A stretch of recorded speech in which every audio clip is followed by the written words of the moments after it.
Friday. We have another very exciting guest today, our new Secretary of the Interior, Deb Haaland, who made history when she became the first Native American to serve as a cabinet secretary. She is a member of the Pueblo of Laguna and a 35th generation New Mexican.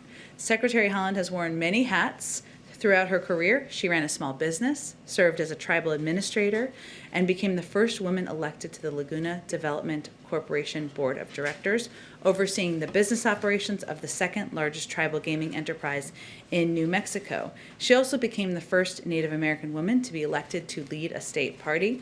In 2018, she became one of the first Native American women to serve in Congress. In Congress, she focused on environmental justice, climate change, missing and murdered Indigenous women, and family-friendly policy. She joins us today on the second day of the Climate Summit to underscore our commitment to protecting public lands and strengthening tribal sovereignty. She's happy to take just a couple of questions because she has a hard out, and I will, as always, be the bad cop. And please welcome. Thank you again for joining us. Thank you so much, Jen. Good morning, everyone. Thank you.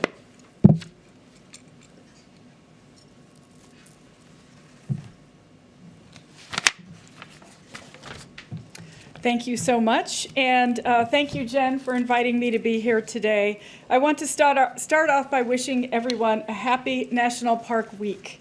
I hope you found a chance to get out and experience your public lands this week. The White House is actually a national park, so technically we're all celebrating a bit right now. I had always wanted to be a national park ranger, and while I didn't quite land that job yet, I'm pretty excited that tomorrow night I get the chance to swear in some junior rangers. All of your kids are welcome to join during the U.S. Army Field Band's virtual concert tomorrow night. I think you can find the link on our website.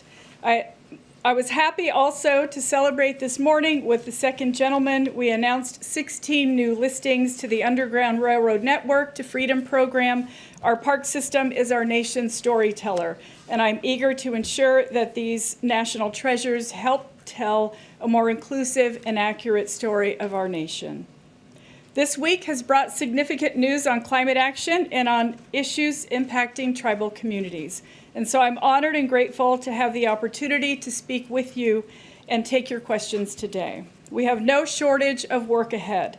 President Biden has set ambitious goals that will ensure America and the world can meet the urgent demands of the climate crisis, while empowering our nation's workers and businesses to lead a clean energy revolution.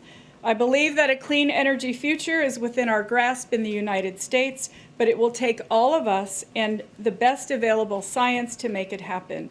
The Interior Department is in a unique position to be a leader in putting our nation on a path to achieve net zero emissions, create good-paying jobs, and benefit underserved communities. We have taken steps in just the past few weeks to advance offshore wind proposals, restore balance to management of our public lands and waters, and create jobs, and revitalize land in coal communities. I'll also touch on Interior's work to honor our nation-to-nation relationship with Indian tribes and uphold our trust and treaty responsibilities.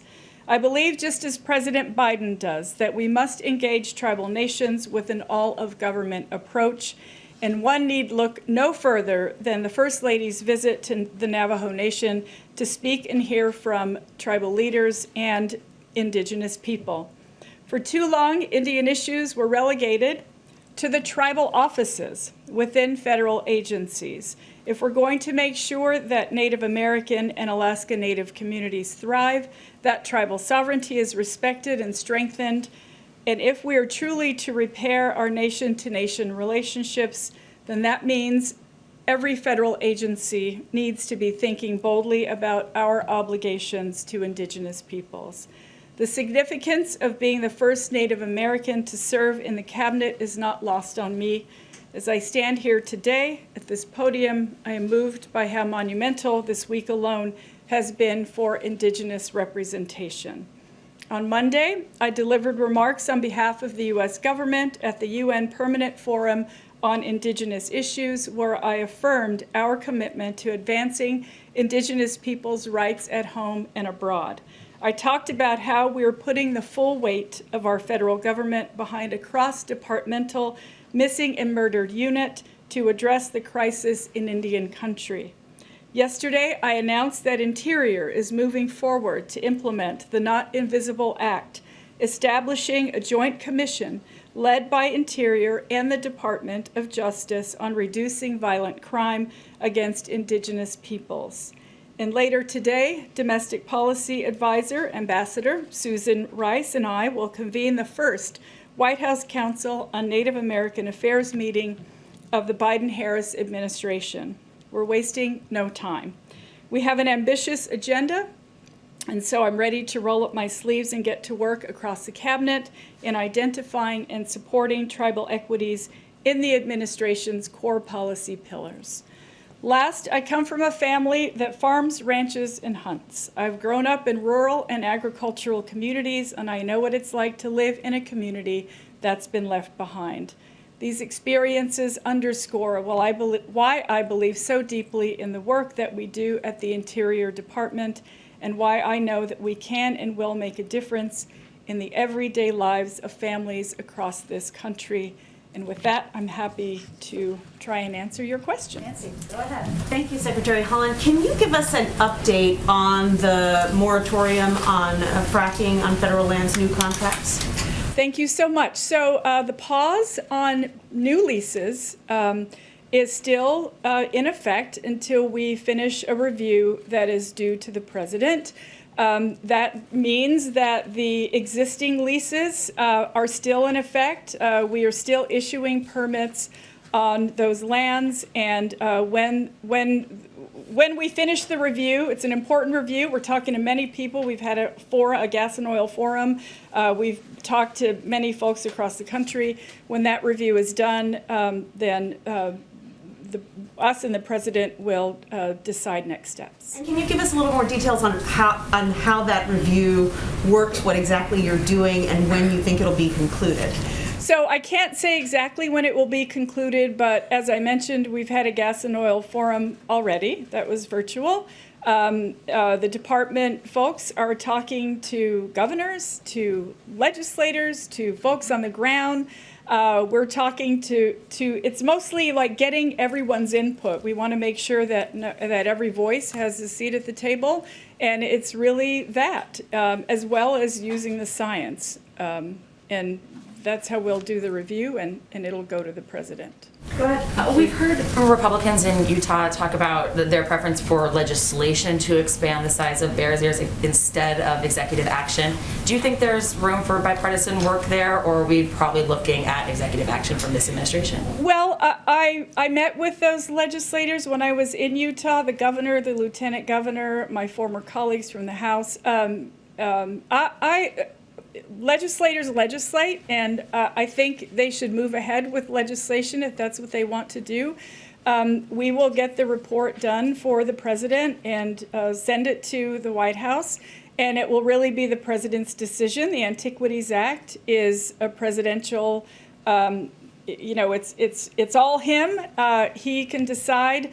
What I did when I went to Utah was make sure that, again, every voice was at the table. We talked to ranchers and farmers. We talked to children who use those lands, and outdoor, economy folks. And so we want to make sure that we include every voice, and that's the report that will go to the president, and he'll decide. Could I ask on a different topic really fast? Yeah. We've heard so many tribes this year talk about really struggling with mental health issues for teens. I mean, a lot of communities around the country, but just teens struggling with depression during this pandemic. Is that an issue that you guys are addressing in this domestic council? I can't, this is our first meeting, so what we're really going to do initially is assign committees to each cabinet secretary, and it will be up to them to look at the topics. Of course, we care deeply about this issue. It's one that I know a lot of people are suffering from, so I appreciate you mentioning that. And once we're able to get a clear path on where we're going with the council, we'll certainly let everyone know. Mario, if you got to be the last one, but we'll invite her back. Thanks, Jen. Thank you, Madam Secretary. Just piggybacking, a couple of questions, just piggybacking off of your comments at the top about national parks. Any reason why they're still at reduced capacity when we know that social distancing outside is the best possible, case for COVID? Well, first of all, I'll say we are taking every possible precaution to make sure that we are keeping people safe. I don't ever want to jump the gun on this. We know there's a lot of vaccinations that are happening. Yes, our country is safer since President Biden has been in office. We're just not quite there yet. They'll continually monitor that situation. We want everyone to keep their masks on, to social distance, and I appreciate the question. We can look into it and absolutely get back with you. And more business related, what's your plan for restarting the sale of oil and gas leases in the U.S. Gulf of Mexico? So existing leases are already happening. As I mentioned earlier, there's not a moratorium even on new leases, they're just a pause. So when we have the review done, what I'll say is right now, permits are still being issued. And there's still ongoing leases that are happening. Thank you, Secretary Haaland. Thank you for joining us, and you're welcome back anytime. Thank you. Thank you. Thank you. Nice to see you all. Happy National Park Week. National Park Week, a good thing to celebrate.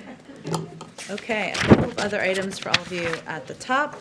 As you know, President Biden just concluded a historic climate summit with 50 world leaders to show that America is back at the table.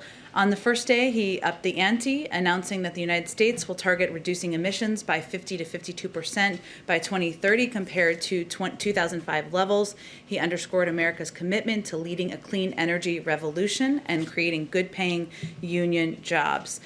We also want to lead the way here in the federal government toward achieving and act in a way that demonstrates our leadership on these issues. So some examples of our commitments, which some of you may have seen, but include the GSA is committing to power its approximately 186 million square foot federally owned real estate portfolio with 100% renewable electricity sources by 2025. The Department of Transportation is taking a comprehensive approach to addressing the climate crisis and expanding ways for all modes of transportation to transition to zero emissions. Examples include funding for lower emission buses and expanding access to electric vehicle charging stations. The Department of Defense is announcing a plan to complete climate exposure assessments on all major U.S. installations within 12 months and all major installations outside the continental United States within 24 months using the Defense Climate Assessment Tool. And the EPA will fund $1 million in grants and cooperative agreements through to work with underserved and vulnerable communities, including indigenous communities, to prepare them for climate-related impacts. So it's an across-government approach. Also, I wanted to highlight that today the Department of Education announced plans to distribute $800 million in funding from the American Rescue Plan for states to support students experiencing homelessness. The department also took a series of steps this week to help states and districts access the $122 billion in American Rescue Plan elementary and secondary school emergency relief funds to support the safe reopening of K-12 schools and address equity gaps exacerbated by the pandemic. Also this week, USDA issued a broad range of, the U.S. Department of Agriculture, I should say, issued a broad range of flexibilities that will allow schools and child care institutions to serve healthy meals for free to all kids in the upcoming 2021 through 2022 through school year. Roughly 30 million kids participate in school meals programs, and we know that for lots of kids, school meals are the healthiest meals they consume all day. Due to supply chain issues during the pandemic, USDA is giving schools added resources to maintain the nutrition standards of the school meal programs, including a strong emphasis on providing fruits and vegetables, milk, and whole grains. And because, as many of you know, the pandemic caused steep spikes in hunger and food insecurity, leading to, as we've talked about a bit in here, 1 in 7 families struggling to put food on the table. We are heartened by the sharp decline from the implementation of a lot of these funds, as you can see in this chart, in the number of American households that say they are behind on rent or did not have enough to eat in the past week. Obviously, there's a lot of work to go and a lot more to be done, but we can see a clear positive downward trend on this chart, which is quite encouraging. Finally, a quick preview of the week ahead. On Tuesday, the President will deliver remarks on the COVID-19 pandemic. As you all know, Wednesday, the President will address a joint session of Congress. Among other topics, as we talked about a bit yesterday, he will lay out the American Families Plan, the specific details, and discuss a number of other issues that are important and major priorities to him, including expanding access to health care and addressing, putting in place policing reforms. On Thursday, on the President's 100th day in office, he and the First Lady will travel to Georgia to highlight how he has delivered on his promises to the American people. While he is there, he will participate in a car rally. And on Friday, he will have additional out-of-town travel that we will hopefully have more details for you in the coming days. Finally, I know many of you saw this and reported it and tweeted it, but we announced this morning that the President will travel to the United Kingdom and Belgium in June for his first overseas trip as President. This trip will highlight his commitment to restoring our alliances, to revitalizing the transatlantic relationship, and working in close cooperation with our allies and multilateral partners to address global challenges and better secure America's interests. He will attend the G7 in Cornwall, which is happening from June 11th through the 13th. He will then travel to Brussels, Belgium, where he will participate in the NATO summit on June 14th. And while in Brussels, the President will also participate in the US-EU summit. With that, kick us off. All right, thank you. With the climate summit, promised reductions in carbon emissions that the President announced this week, without the investments in the infrastructure proposal, can those be achieved? And with that, is there some red line with Republicans that you have as a result of making those goals happen? Well, first, yes, absolutely, it can be achieved because we have several paths toward achieving that objective and that goal. Some include legislation, the American Jobs Plan, but there are additional legislative options. There's executive options that are also on the table, and of course, working with the private sector and states and localities to continuing to take additional steps forward. But I'll also say that we have every intention of getting the American Jobs Plan passed and signed into law. As we saw, and we talked about a bit yesterday, there was a Republican counter proposal yesterday. The stage we're in now is we will have discussions. We'll get a full briefing. We expect those to happen through the course of the next several days. We'll review that plan. We'll ask questions at a staff level, and then the President will invite a number of those members down here to the White House. And if I could ask just one more. Sure. Is the President speaking today with President Erdogan? And with that, the Turkish foreign minister said earlier this week that if President Biden goes forward with his campaign pledge on Armenian genocide recognition, that it would harm U.S.-Turkey ties. How much is that idea weighing on the President's mind as he makes this decision whether or not to follow through on the campaign pledge, especially with the need for Turkish cooperation on things like Afghanistan and Iran? I certainly understand your line of questioning. No, there's a great deal of interest in this particular area. I don't have any calls with foreign leaders to predict for you. As would be the case with any call, we will certainly provide a readout whenever we do a call with a foreign leader and the President of the United States, and actually down the rung below them as well. In terms of delivering on his campaign pledge, I don't have anything to preview for you on that front either. I expect we'll have more in the coming days. Go ahead. Jen, on the Republican counteroffer, now that you've had a chance to peruse it, does the White House have any public reaction to what they're putting out there? Only a day. So There's any a- initial reaction? As we said yesterday, Nancy, we are The president's only red line is inaction. We want to have an exchange of ideas on both sides and from both sides of the aisle. In our view, this is an example of that.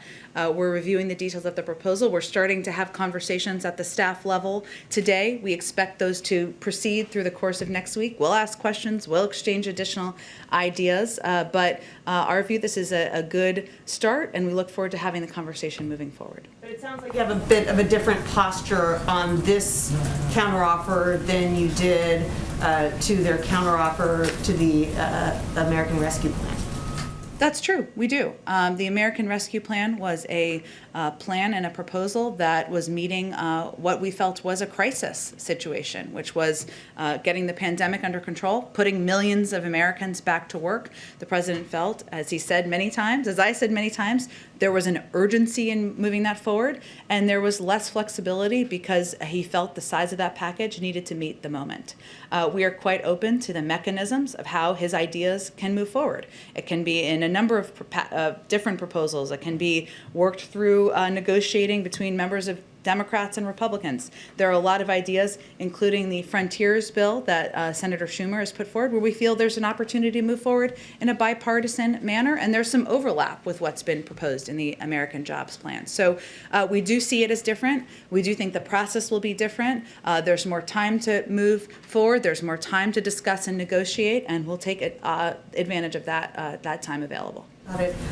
It's now been pretty widely reported that you're not going to be including a big health coverage expansion in the Families Plan, and that was going to include reducing prescription drug costs. Why did the White House decide not to include that in this plan? Well, I will say that the president is still making final decisions, as is his prerogative, over the coming days about what will be included in the speech and the American Families Plan, and the final components of that, when those final decisions are made, will be a part of that as well. He will definitely talk in his speech about his commitment to expanding and increasing access to health care, as is evidenced by the fact that we have opened up the enrollment period for the Affordable Care Act, ensuring that more than 500,000 Americans that didn't have health insurance have it now. That's why he included subsidies in the American Rescue Plan to make it even less expensive. But I will also say, even as he's making these final decisions, that the American Families Plan and the speech on Wednesday will not represent the totality of every priority item for him and every item on his agenda that he wants to move forward as president. And then finally, if you don't mind, India saw the biggest number of new cases in a day ever yesterday. Are there any plans to send any of the U.S. stockpile of AstraZeneca vaccine or any vaccine to India? Well, let me first say that the United States offers our deepest sympathy to the people of India who are clearly suffering during this global pandemic, and we are working closely with Indian officials at both political and experts level to identify ways to help address the crisis. We've made vaccine cooperation a big priority, including with our Quad partners. India is one of our Quad partners, of course, in discussing vaccine creation and distribution for the future. We've also provided $4 billion to COVAX, and from the earliest stages of the pandemic, we've provided India with emergency relief supplies, medical consumables, pandemic training for Indian state and local health officials, and ventilators, which has been part of our effort over the course of time, including $1.4 billion in health assistance to India to help them prepare for pandemics in the future and deal with the current one we're facing. So there are ongoing discussions. I don't have anything more to preview, but we are in touch with them at a range of levels about how we can help them get through this period of time. Thanks, Jen. Sure thing. Go ahead. Back to the infrastructure negotiations. We saw the White House respond pretty positively, or at least consider Joe Manchin's proposal to raise the corporate tax rate to 25% instead of 28%, as was the initial proposal. So should we read this conversation about raising the corporate tax rate to 39.5% as more of a starting offer? Well, the president's proposal for the American Jobs Plan was about modernizing and making a historic investment in our infrastructure. The tax component was about how to pay for it. We're very open to a range of options, and he has some lines in the sand we've talked about, including not having the American people pay for it, or it not being on the backs of the American people. It relates to the capital gains rates and the top margins that you've seen reported out there, the president's bottom line is that people making under $400,000 a year will not have their taxes go up. So if you look at these proposed numbers, which are consistent with what he talked about on the campaign trail when he was running for president, what I can say is that it will only affect people making more than $1 million a year. That's 0.3% of taxpayers, or 3 out of every 1,000 taxpayers. That's even as the top 1% saw their net worth rise by $4 trillion in the middle of a historic pandemic. So he has some bottom lines of where he will not budge fast, right, on individual numbers and who will be impacted, but he's also open to discussion. We're hearing that White House is also considering in the proposal ending the child tax credit, even though we've seen progressives You mean and extending it? phasing it out. Yeah, well, Is that it's wrong? it's not permanent currently. Exactly. So are you mean guys going extending it or to- making it permanent? Is that the position, the definite position? Progressives and plenty of moderates also say that it should be extended permanently. Is that the position? Sure. What I was trying to clarify, I apologize, is that it's not currently permanent. So the question is whether it will be permanent. Whether that'll be a red line, like you said, or Well, a definite part of the proposal. And the president absolutely feels that the child tax credit provides essential funding and help to people who need help the most. That's why in the American Rescue Plan, he increased the child tax credit from $2,000 to $3,000 per child and to $3,600 for children under the age of 6. And the expansion was the single largest policy contributor to cutting child poverty, as is evidenced by the chart we had up. We're looking into the mechanisms and the costs of expanding the child tax credit, and that certainly is under consideration for the American Families Plan. Yeah, it doesn't sound like you guys want to budge on that one.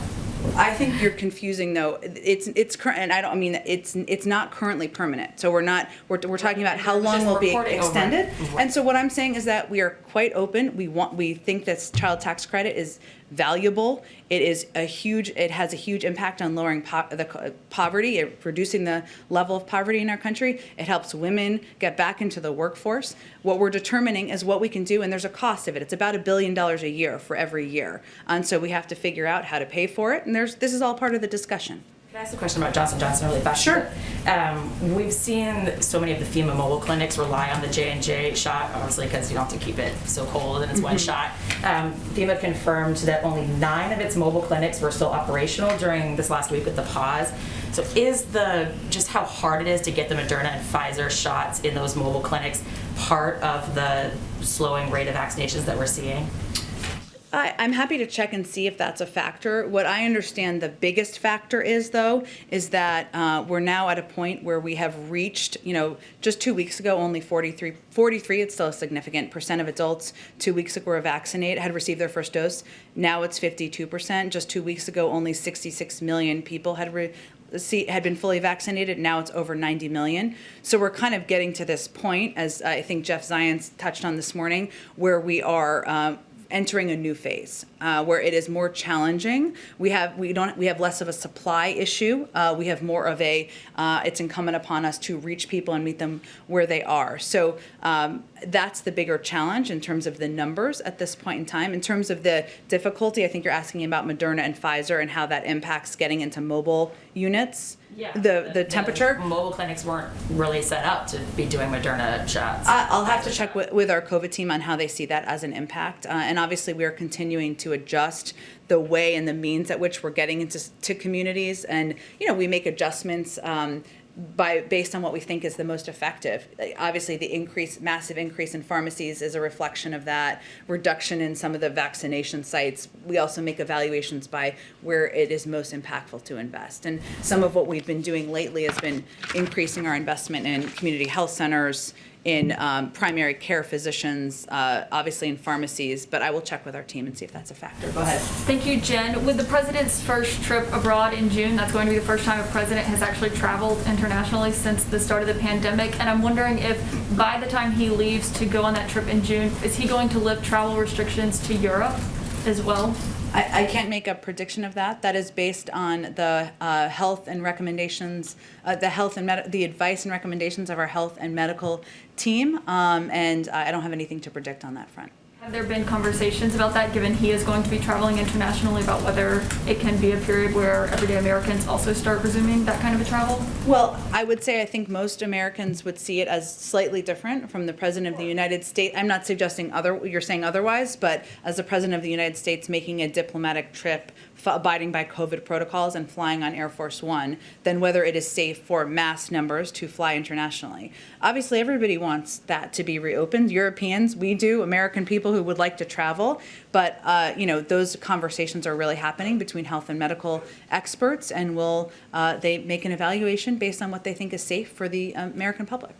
Okay, thank you. And on climate, there have been a lot of questions about the president's new announcement about what he wants to see by 2030. Yep. But I think there are still questions about the specifics of how they're actually going to get there. So there have been studies that have suggested that to get to that kind of a goal, more than half of the new cars and SUVs that are being sold at dealerships would need to be electric. Right now, it's only about 2%. Is that something that the president agrees with, that they need to be at half of those being electric by 2030?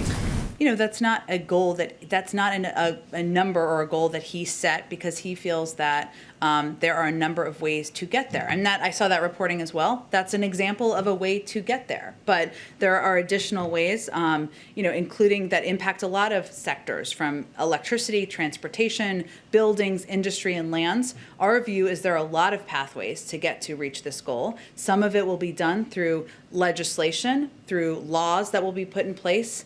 Some of it will be done to incentivize investment in areas like electric vehicles and electric charging stations, which is already happening in the private sector, right? A lot of the car companies will tell you this is where the future of their industries are going anyway. But we want to incentivize and make that something that we can jumpstart in a lot of those industries. But there are a lot of options for how we get there, and so it isn't just one pathway to get there.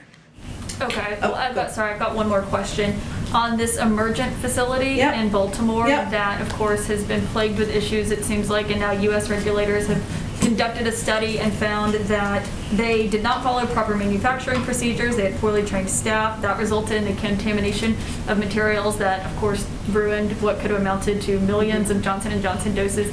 This is a company that got $630 million from the federal government under the Trump administration, but is that a contract that you are going to keep, or has there been discussion about canceling that contract and not working with this company, given they have not produced one usable dose of the COVID-19 vaccine?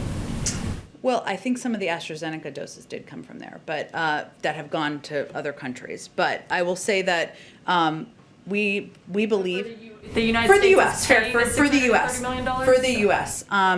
I will say to take some pressure off of take some criticism off of the former administration. There are a limited number of manufacturing facilities that have the capacity, as you know, you've been covering this for some time, that have the capacity and have the ability to produce a vaccine like this in this capacity and size and numbers.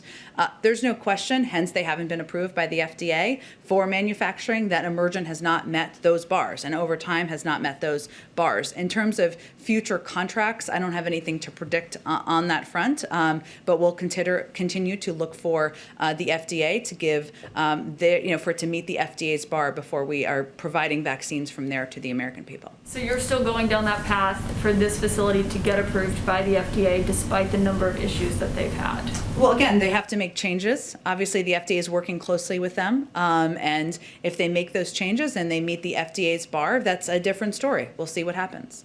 Okay, thank you. Go ahead, Maria. Thanks, Jen. Will the First Lady be attending the President's joint address next week? And will she have guests, as has been traditional in those cases? It will be a little bit different because obviously there will be a limited number of people who are in the Capitol and a limited number that will be determined by the Speaker's office in terms of who will attend and who will have to watch virtually.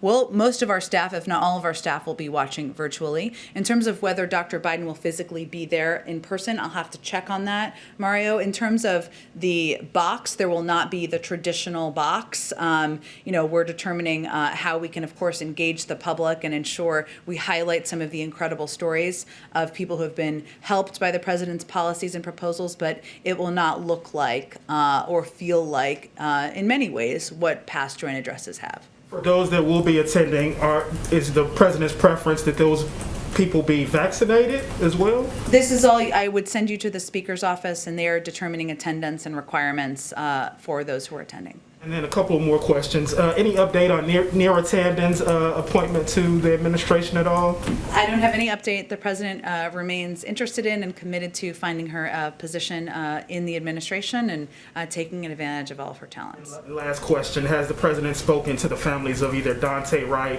or Ma'Khia Bryant in recent days? I don't have any calls to read out for you, Mario. I will check and see if he's had conversations with any of those families, too. Go ahead, Jeff. Jen, a follow-up on India. You said that your discussions about how to help. Can I just ask specifically if the U.S. is helping with their shortage of oxygen right now? Is that something that the U.S. The shortage of oxygen? Let me check on that for you, Jeff. I mean, we have provided, obviously, a range of funding over the course of time. It's a huge, significant amount of funding. We are likely one of the world's largest contributors to India in terms of their health needs, and it's gone to a range of supplies and training, but I will check if oxygen is specifically a part of how we can help at this point in time. And they're ongoing discussions, so it may be that that's part of the discussion now. Okay. Also on vaccines, the European Union said today that it is close to finishing a contract with Pfizer to have what would be the largest contract for vaccine for the coming years. Is the U.S. in talks with Pfizer as well to get more vaccine for post-2021? I don't have anything about, I'm not going to be able to read out at any point any contract discussions with any vaccine supplier. I can assure you, having worked with Jeff Zients many times over, he is an over-preparer and committed to oversupplying the United States, as is evidenced by the amount we've purchased to date. And obviously, we're cognizant about the needs in the future. But I don't have anything, I probably won't have anything to follow up with you on contract discussions. Okay, just lastly, yesterday, I think Mario mentioned the stock market dipped a little bit in response to the reports about your tax plans. Just wondered what the White House's feeling is or reaction is to that. Are you concerned about Wall Street's support or lack of support for these policies, and to what extent does that play into your discussions? I've been doing this long enough not to comment on movements in the stock market, but I did see just data factually that it went back up this morning. Go ahead. Maureen, go ahead. Sorry. Back on healthcare, there's a disagreement among congressional Democrats about how to use the savings from lowering the government's cost on prescription drugs, whether to put it into expanding Medicare or put it into the expanded subsidies for the Affordable Care Act. Is that something that the White House is going to take a position on, or are you going to let the congressional Democrats work that out in any healthcare legislation? Well, the president absolutely wants to lower the cost of prescription drugs and knows the burden on Americans and seniors is far too high. He's talked about that on the campaign trail. I expect we will be in discussions about what the plans are and what the options are, but we're not at the point to talk about that publicly quite yet. Go ahead. Thanks, Jen. On the border, the administration has repeatedly cited the use of Title 42 to demonstrate that the border is not open. This is a Trump policy that progressive groups are increasingly arguing that it denies migrants who are fleeing violence and persecution a right to even apply for asylum. I wanted to know, what is the White House's message to these groups who largely are supportive of this White House, who are concerned about the continuation of this Trump policy? Well, Franco, I would say first that we consider it a policy that was put in place or that we've continued to implement because we're still in the middle of a global pandemic, and that keeping the American people safe and ensuring that we are taking responsible steps as it relates to the pandemic is front and center for the president, and certainly that's what we would convey to any of these groups. At the same time, we absolutely believe that we should be a country that wants to treat people humanely, as is evidenced by our efforts to treat children who come into this country, who are under 18, who are coming as unaccompanied children, in a manner that was not the same as the former administration. So we understand and we have heard the frustration about this issue, but our objective, as the president's objective, is to keep systems in place or keep policies in place or implement policies that help us address the pandemic. Do you have some goals or some goals of when you may be able to lift Title 42? I can't make a prediction of that. That will, of course, be based on what the evaluation is by our health and medical experts on the status of the pandemic and the safety of the American people. Can I ask you just follow up on the Turkey question? Sure. I mean, Turkey is a NATO member. Is the administration taking into, what consideration is the administration taking into the concerns that Turkey has about potential of this weekend's activities? I certainly understand all the questions. I just don't have anything I'm not going to get ahead of the president or get ahead of any decisions or announcements. And obviously, any decision that the president makes on foreign policy takes into account concerns expressed by allies and partners around the world. Can I ask one more about immigration? Sure. You know, as we approach 100 days, obviously COVID-19 was the biggest challenge that this administration faced. Yep. But immigration was another one that took a lot of oxygen and political time from this White House. Is there any, does the White House feel like it could have communicated anything differently, done anything differently to address this challenge? Not only Republicans, but even some Democrats have been concerned about some of the messaging. Well, I would say there's no question. We've recognized that this is a challenging issue, and we knew that it would be when the president changed the policies of the former administration when he came into office. And obviously, welcoming in or ensuring that we had the capacity, we were using resources to treat children humanely and ensure they're safe is a change in the last administration's policy that was going to dissatisfy some who were supporters of the last administration, but not satisfy enough, as you alluded to in your question, some who think we should be welcoming many more across our borders.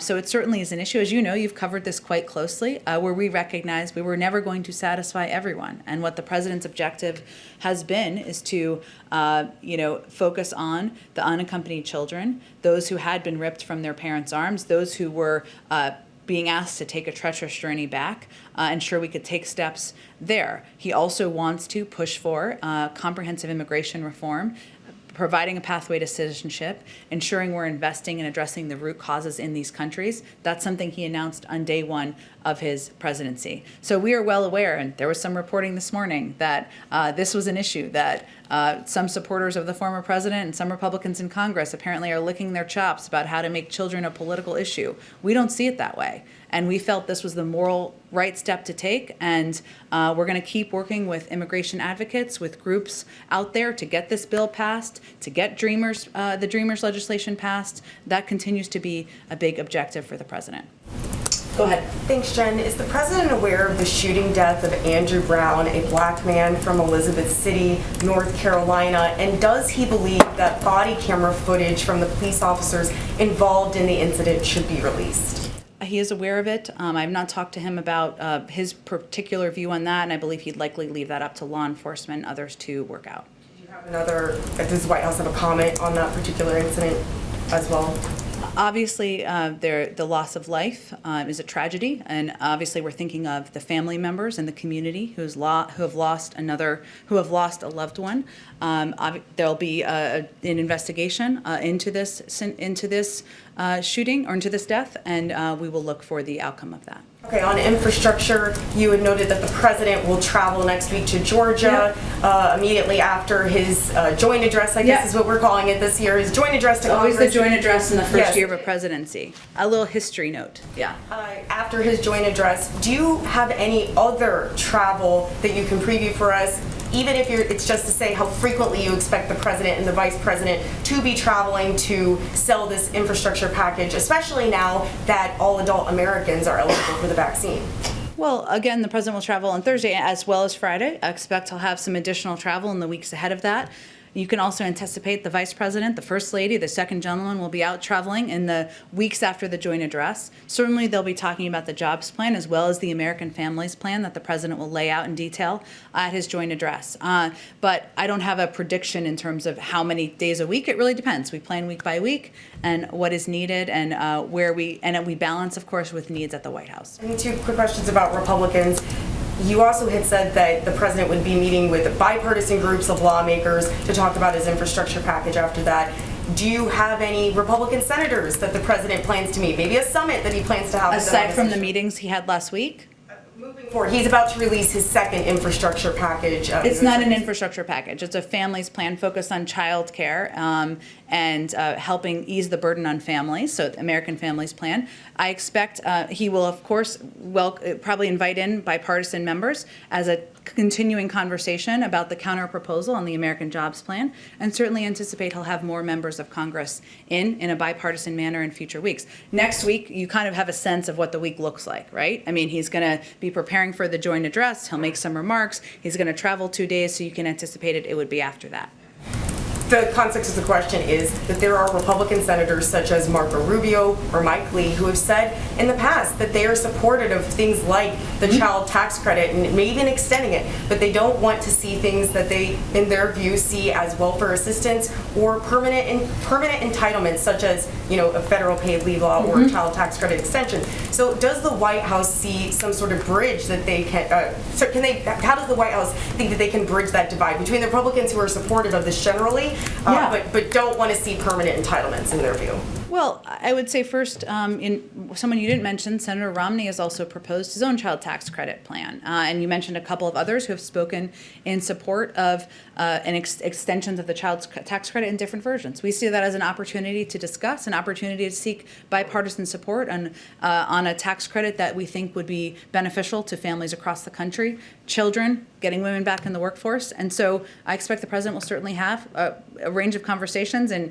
he'll continue to have members into the Oval Office. Go ahead. Oh, go ahead. Sorry, it's a little. I can be more clear. Go ahead, Emily. Thank you so much. So lawmakers from across New England are pushing for funding for high-speed rail line between New York City and Boston in the infrastructure package. I was wondering if President Biden is supportive of this idea, and how does he envision his infrastructure plan will spur the development of high-speed rail in the U.S.? Well, it will certainly be a part of it. And when Secretary Buttigieg was here, he talked about this a little bit. And part of the conversation that members of Congress are having, or we're having with members of Congress, is what the composition of grants are. There are some grants that will be specific to individual projects. There are some that will be competitive. There will likely be some that are funding that goes to states. That's how transportation funding has worked in the past, and we expect it to be a combination. So that will be a part of the discussions that are happening moving forward. I have no question, as a person who grew up in New England, that there will be many advocates for that from the New England delegations, but we're not quite at that point. That's a part of the nitty-gritty decision-making and discussions that are happening now. Can I just clarify, though, as a huge rail supporter, can you clarify whether it is his goal that this infrastructure package will either advance or start a new high-speed rail line in the U.S.? There's only one under construction now. Certainly, high-speed rail is part of an option of investment. And as the president, as you know, as you alluded to, the president is a big fan of Amtrak and railways himself. But we have to work through with Congress what the different mechanisms are for funding, where we fund the projects. Are they through states? Are they through different grants? And so that's part of the discussion and the nitty-gritty negotiation happening in the coming weeks. Thank you. And just on behalf of two colleagues who couldn't be here, does the president plan to visit Ireland when he is making his trip to the UK in June? Well, I announced the confirmed parts of his trip at this point in time. I don't have any additional stops to add, but the trip is 2 months away, a month away, 6 weeks away. It's all running together. And if we have more trips or components of the trip to announce, we will do that. But there's not currently a planned Ireland stop on this trip. Go ahead. Thank you, Jen. The administration has given itself until, I have a question about refugee admission. Sure. The administration has given itself until May 15th to decide whether it's going to revise upwards its cap of 15,000 refugee admissions between now and September 30th. What would be the reason for not going all the way up to the cap that the administration communicated already to Congress of 62,500? Well, we have every intention of the president has every intention of providing an updated number that will be significantly higher than the number from last week, because the intention he was trying to convey last week, or we were all trying to convey, was that we were resuming flights and that we were overturning the policy of preventing refugees from applying from parts of the Middle East and parts of Africa. But I'm not going to get ahead of the process. We're assessing what's possible. We're assessing that through our policy and legal process, and we'll definitely have an update of an increased number in advance of May 15th.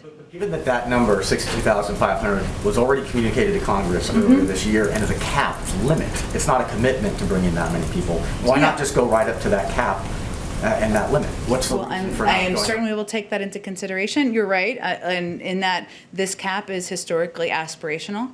If you look back at history, most administrations don't actually meet the cap, but it is sending a message to the world about the fact that we are a country that welcomes in refugees, that we want to get our systems and our muscles working in our refugee processing systems, both in the country and around the world. There were some limitations this year that were unique to this year, in part because of COVID, in part because of the fact that the systems were decimated under the last administration, and we just have to take a look at all of that. But I think it's an important point you touched on that I'd highlight, that oftentimes this is an aspirational goal and one that we are just trying to reach to send a message to the world about who we are as a country. Does the Biden administration see increasing the number of refugees admitted each year as a long-term solution to helping alleviate the pressure on the border, people who come to the United States illegally because they don't have other legal avenues? Does the Biden administration see increasing the number of people allowed in the refugee program as a long-term solution to resolving the pressure on the border? I don't think we see it through the same prism exactly like that. It's an interesting question. The president's cap, or the president's objective, has always been consistently from February through last week welcoming in 125,000 by the end of next fiscal year. So really what we're talking about here is what the cap is for this fiscal year. And as I mentioned, we've been dealing with a few challenges, but we're assessing that. We will have an increased number very soon. But as you know, a lot of these refugees are not coming, they're coming from all around the world. They're coming from Africa, they're coming from the Middle East, they're coming from many parts of the world. And so while it's all related, because it's representing who we are as a country and welcoming in people who are freeing persecution, freeing challenging circumstances, I don't think he sees it exactly through that prism. Do you have an update on the number of refugees that have been admitted into the United States under the Biden administration? Over the last week or so, or over the last few weeks, I think we do have numbers. I'm happy to get those to you after the briefing. We've seen, because of flights resuming, we've seen an increase even just over the last week. Go ahead. Just going back to the trip to Europe, the statement today mentions a bilateral meeting with Boris Johnson. Do you know any of the priorities that will be discussed at that meeting? And just relatedly, a couple of years ago, President Biden, before he was president, obviously, said he thinks Boris Johnson is the physical and emotional clone of Donald Trump. Does he still hold that view? I don't have anything yet to preview for you about the agenda. A lot of it will be dependent on what the world looks like at that moment in time, but there are a range of issues we, of course, discuss with our partners in the UK that I expect will be on the agenda. So as we get closer, we'll have more to say. And of course, the president is meeting with him as a fellow global leader in the global community, and it certainly sends a message about the special relationship we have with the United Kingdom, that this is his first trip. And also the NATO summit, President Trump always liked to claim that he was successful in getting NATO members to pay more. Does this administration think President Trump deserves some credit for that, and are there elements of his approach that this administration will continue? I know he thought he invented that, but having worked in the Obama administration, I can say that the objective has always been encouraging members of NATO to pay more, pushing members of NATO to pay more, and that's consistently been the U.S. policy for some time. Go ahead. Thank you, Jen. A follow-up on David's question on the trip to the UK. Would President Biden like to meet the Queen? Would he like to meet the Queen? We're still, who wouldn't want to meet the Queen? Don't you? For that. Well, we're still finalizing what the details are of the trip, so I certainly understand the interest. I'm interested as well myself, and we will have more to share with all of you as the final details are put together. Okay, now on the climate summit, President Biden just said that the announcements from Brazil were encouraging. My question, was it enough, and does it change the administration perspective about a possible bilateral climate deal with Brazil, or possible assistance to Brazil related to the Amazon? Well, first, let me say that reaching carbon neutrality by 2050, 10 years earlier than previously committed and with no preconditions, as President Bolsonaro announced, and his commitment to double funds available for enforcement are crucial steps toward eliminating illegal deforestation by 2030. And so we were pleased that he recognized the important role of and we were also pleased he recognized the important role of the private sector in helping us find solutions. We agree with his emphasis on the necessary involvement of indigenous people and traditional communities in protecting standing forests and biodiversity, and with his recognition of the important role of the private sector in helping us find solutions. We look forward to continuing to work with Brazil, to continuing the dialogue, and we feel that his announcement yesterday was a good step forward. So does it change this perspective about a possible sending assistance? Bolsonaro also asked for assistance to protect the Amazon. So I have nothing to preview in terms of that, but certainly his announcements and pronouncements were received positively here. I expect there will be a great deal of follow-up, lots of discussions from our climate envoy and others who are leading this effort from the administration. So would now be a good time to call the Brazilian president, to have a call between the two presidents? I don't have any calls to preview for you. There's a lot of, there are a number of officials, including our special envoy, who are leading the efforts for follow-up from the summit. It certainly is significant that we had 40 global leaders, some of the world's biggest economies and emitters here over the last 2 days, well, virtually here, discussing this, and there'll be a great deal of follow-up from here. Jen, one more. So today the discussions at the summit were around clean energy. A lot of discussions about solar energy. Would President Biden consider bringing back the solar panels here in the White House? At the White House? Oh, that's a good question. I will have to check with probably the GSA. I will have to see who makes that determination, but we are pro-solar panel around here, so I will see where things stand on that front. Last one. We didn't hear much about the connection between epidemic and the deforestation during this summit. And science shows that about 70% of epidemics start with deforestation. So what is the Biden administration doing to reduce the risk of future pandemics emerging from areas experience high deforestation like the Amazon?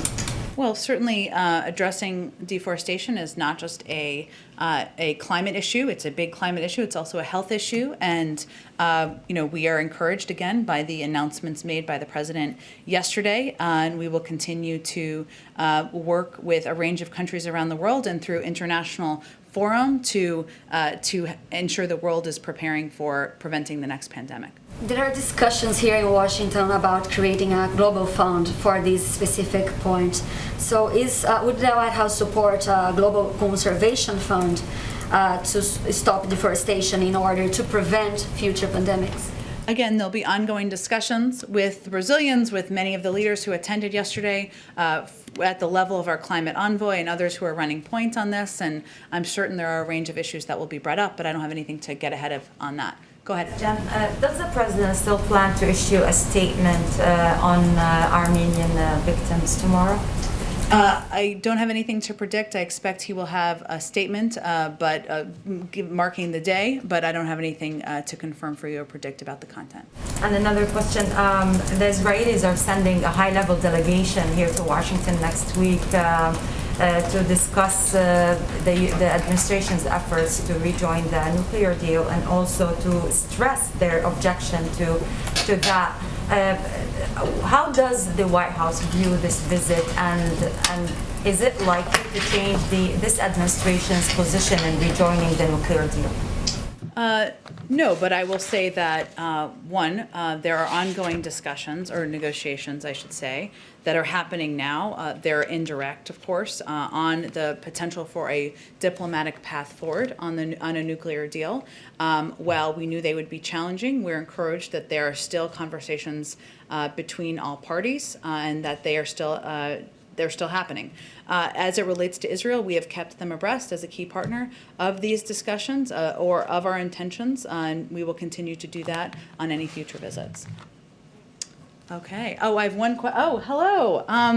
As we've been doing in our tradition, every Friday we welcome in someone who can't be here physically with us in the briefing room. So this is Natasha Lindstrom of the Pittsburgh Tribune Review. And I understand, not to embarrass you, Natasha, but today's your birthday. Is today your birthday? Oh, we can't hear you. Uh-oh. I got it. Sorry. It is my birthday today, so it's a neat opportunity to be here. Thank you for having Well, me. I happy appreciate- birthday. Thanks for spending a few minutes with us here today. So how can we help you? Or what questions do you have for me? I was going to say to the press corps, but that's not actually how this works, but go ahead. That would be great. So the pandemic shined a spotlight on many long-standing problems plaguing nursing homes across Western Pennsylvania and nationwide, including facilities that have gone understaffed and demonstrate a history of poor infection control and ineffective management long before COVID. There's also been the trend of historically poor performing operators owned by complex webs of private equity investors and shell companies, increasingly snapping up cash-strapped facilities across our state and around the country. The setup can make it hard to figure out who's in charge and where the money's going. It also can allow owners to shirk accountability should anything go wrong. And it makes it tough to follow the money, even though the majority of the budgets are federal taxpayer dollars via Medicare and Medicaid payments. Legislation in various forms to improve nursing home quality and transparency has bipartisan support, including bills put out by the likes of Pennsylvania Senators Bob Casey and Pat Toomey, but much of it has stalled for years. Now, during the pandemic, we have seen an increase in scrutiny by the likes of HHS and CMS. In one of the more egregious cases, a federal grand jury investigation is underway, linked to some of the operators here in Allegheny and Beaver counties in our region. Can you elaborate on what concrete actions are being taken or will be taken moving forward on regulatory, legislative, investigative, or other fronts to ensure accountability and transparency in the long-term care sector? How can we make sure the federal government, states, and owner-operators are all doing what they should be doing to improve the level of care, even beyond COVID? Great. Well, thank you, Natasha. And I think there's no question that from the president's standpoint, that the impact on seniors, what we've seen happen in facilities around the country, especially in the early days of the pandemic, when there clearly weren't the preparations in place, when there weren't the systems in place, when loved ones couldn't even engage with or reach their members who were staying in these senior care facilities, it exposed what a problem we have on our hands. As you noted, there's legislation that's in Congress, and certainly we will look forward to taking a look at that more closely. And I expect as we are getting to the stage where the pandemic is hopefully under control, that's our objective in the coming months, that we will all take a look at and reflect on what changes should be made for the future to be better prepared, to take better care of our seniors, to take better care of our communities in the future. In terms of regulatory actions, I'm not in a position to get ahead of that. I'm happy to see if there's anything underway that we would be able to speak to from here. But I think you have clearly identified a challenging issue that's not only a problem in Pittsburgh and in Western Pennsylvania and parts of Pennsylvania, but we're seeing in states across the country as well. There's a lot of blame game gets thrown around, that the states blames owner-operators say they don't have enough resources, the feds blame the state. Whose responsibility is it to really make sure meaningful change happens, even beyond the pandemic? Because a lot of these problems that were exacerbated by the pandemic but have existed for many years, especially with the lack of transparency element.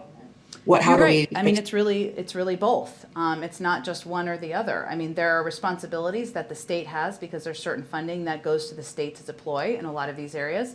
But there's also responsibilities of the federal government to look across at different states and see these challenges that are happening, what we can do better by our seniors, what we can do better for the standard of care in these caregiving facilities. I think it's really a partnership in both moving forward.